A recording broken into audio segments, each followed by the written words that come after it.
Hello friends, कैसे हैं आप सभी। मैं astrologer doctor Neeta Manish Arora YouTube channel astrologer doctor Neeta Manish के नाम से आपके सामने प्रस्तुत कर चुकी हूं। जैसा कि मेरा आपसे वादा है कि कुछ विशेष होगा और हम मिलेंगे। इस बार मौका आ रहा है होली का। होली 3 मार्च 4 मार्च कब मनाई जाएगी, एक बड़ा अजीब सा प्रश्न चारों तरफ हमें सुनाई दे रहा है।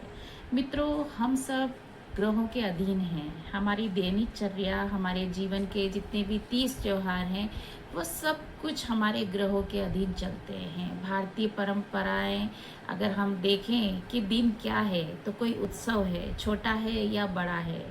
दिन क्या है, तो कोई ना कोई एक रस्म को निभाते हुए किसी न किसी एक नई धारा को निरंतर आगे बढ़ाता हुआ भारतीय परंपरागत रूप से परिवार में यह संयोजन देखने को मिलता है। अब बात आती है कि हम लोग होली कब मनाएंगे। तो सबसे पहले होलिका दहन कब किया जाएगा, इस बात पर हम अगर चर्चा करें तो होलिका दहन 2 मार्च को किया जाएगा। 2 मार्च को किस समय किया जाएगा? 2 मार्च को 6:22 से लेकर 8:53 तक का समय शुभ है। क्यों? क्योंकि उस दिन पूर्णिमा तिथि है और प्रदोष काल है, और यही शास्त्र सम्मत है और उचित है। अब बात आती है कि जस्ट होलिका दहन के बाद हम 3 तारीख को 3 मार्च को होली मनाएंगे। क्या रंग भरी उत्सव का आयोजन किया जाएगा? नहीं मित्रों।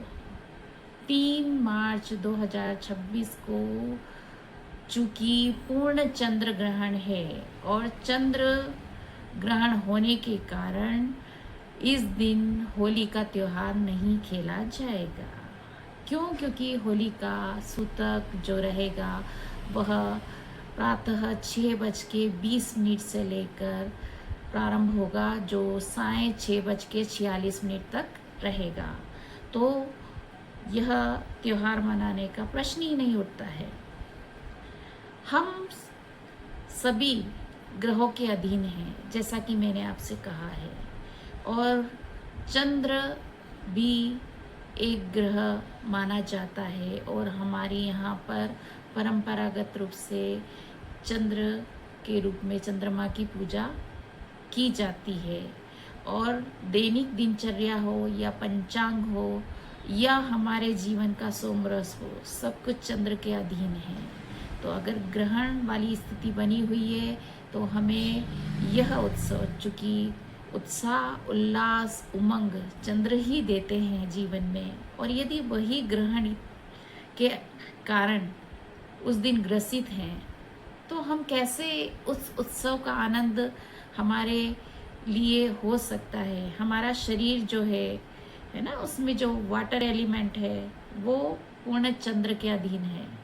हमारे अंदर जो उत्साह है, उमंग है, प्रेम है ना, जो जीवन में आनंद है, वही चंद्र है, वही सोम है। और यदि वही ग्रसित है तो हम उस दिन होली नहीं मना सकते हैं। तो हम होली कब मनाएंगे? 4 मार्च 2026 को हम होली का त्योहार बड़े आनंद और उत्साह के साथ में मनाएंगे। मेरे सभी मित्रों, इस डेट को ध्यान रखें। अब बात आती है इसके बाद में कि इस दिन कोई विशेष उपाय हम लोग कर सकते हैं जो कहीं ना कहीं हमारे भाग्य का उदय करे। तो मित्रों, मेरी पूर्व वीडियो जो कि मेरे चैनल पर उपलब्ध है, होलिका भस्मी के विशेष उपाय, तो आप उसको अवश्य देखें। और फिर भी मेरा विशेष निवेदन रहेगा कि चूँकि यह भारतीय संस्कृति का प्रतीक और एकता और सामंजस्य वाला हमारा यह त्यौहार है, तो इस दिन यदि आप होलिका दहन के लिए जाते हैं तो आप उसमें लौंग, इलायची और गुड़ अवश्य प्रदान करें। यह कहीं ना कहीं आपके ग्रह के लिए पॉजिटिविटी करने वाले उपाय के रूप में काम आएगा। तो कैसा लगा मेरा यह विशेष वीडियो? लाइक करें, शेयर करें और सब्सक्राइब करें। याद है ना, YouTube channel doctor Neeta Manish के नाम से। Thank you very much, friends. Thank you.